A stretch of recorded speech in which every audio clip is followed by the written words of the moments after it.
me about why you think it is so important to ask Representative Alexandria Ocasio-Cortez for a debate, and she says that she feels threatened by it. So she feels threatened to be able to discuss the policy of the Greene deal. Is that what she's saying? The manner of which you There's nothing wrong with the manner. Here, I'll explain some that I was just talking about up there. Since I have been a member of Congress, I have been kicked off of my committees by the Democrats when there were no ethics violations against me. Not one. I did nothing wrong. You know what else happened? Representative Cori Bush attacked me in the tunnel, screaming at me. Screaming. I never said a word to her. She goes by screaming at me to put on a mask. That's a verbal assault. You want to know what else happened? The delegate from Guam marches the National Guard on my office. Can you imagine? On a woman's office, a female member of Congress, I had over 30 National Guard marched on my office by the delegate of Guam. Thank God I wasn't in there. What else happened? Marie Newman, that lives across the hall from me, she shoulder checked me right there inside in front of the Capitol Police yesterday. And she went by, hit my shoulder. I said, "Excuse me." She said nothing back, kept doing up for. That's a physical assault. Today, Eric Swalwell, that walked in here, my staffer nicely says to him, "Congressman, you don't have to wear your mask anymore." Because was what Biden said yesterday. He chases my staffer inside, everybody saw it, and gets in his face, curses at him, saying, "You don't tell me what to do."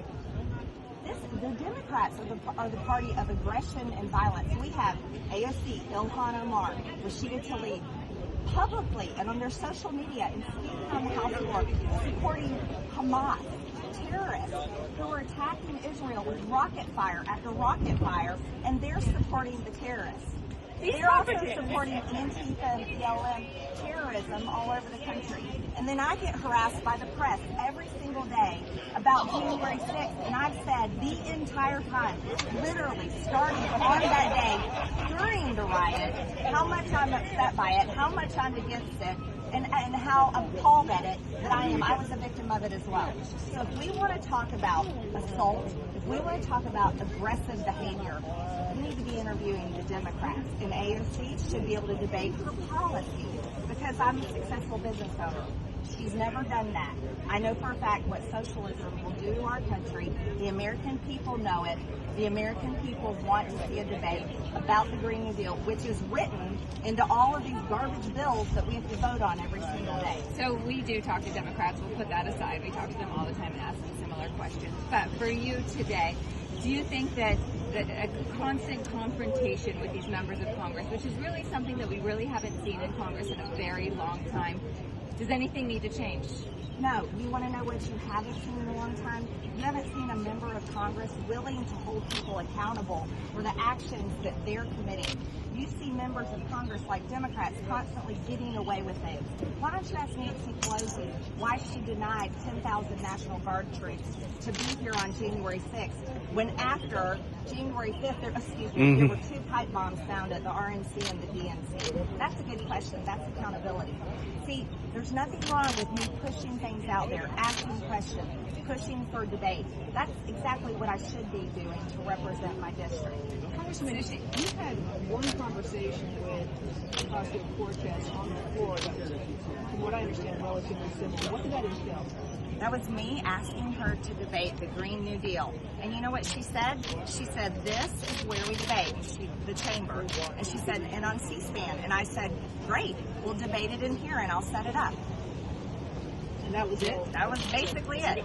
Other than me telling her you've never owned a business before, so you have no idea what your socialist policies are going to do to businesses and to our country. And then she told me, "Well, I've launched restaurants." And I said, "Well, you never owned one." In Florida over the weekend, you said that Joe Biden is not the president and that Donald Trump is still the president. Do you believe that? That Joe Biden did not win the election? That is not what I said. I said Donald Trump is my president. He's my favorite president. I think he's the greatest president this country has had. Yes, Joe Biden is the president. Do you think he legitimately won the election? I have a lot of questions about the election, and there's nothing wrong with asking questions about the So you election. don't think Remember he the hashtag legitimately won the resist election? crowd? Remember the Russian collusion conspiracy theories that you guys probably talked about nonstop until all of us wanted to vomit? And then guess what we found out? Russian collusion conspiracy, they were lies. It was all lies. Listen, taxpayers pay for elections. They're customers. Here's something new y'all need to think about. Taxpayers are customers. They pay for the ballots. They pay for the machines. They pay all the people in the elections. There's nothing wrong. Okay, so There's Joe nothing Biden did wrong. not win the election. Excuse me. That's your word. No, I'm asking That's you. your You word. haven't said that I yet. haven't finished. You've rudely interrupted me. There's nothing wrong with taxpayers and people you're not in the answering the state. question. Because I'm not finished talking. Stop being rude and interrupting me. Taxpayers can ask to have an audit of their election. I support that. And if you know what, if everybody There were audits. There were many audits. No, there have not been many In audits. Arizona, there's One going on right There now, was and the previous Department of ones. Justice is trying to shut it down, and the Democrats have sent attorneys trying to shut it down. Let me ask you a question. If you won a race, wouldn't you be like, okay, I won my race? And somebody said, well, let's watch the film and make sure you won the race. And you know you won the race, and you're like, sure, let's watch the film. It's the same thing. If everybody won, what's wrong with just taking a look to satisfy the people that want to know? There's nothing wrong with that. And guess what? They paid for it in the first place. Thanks, Congresswoman.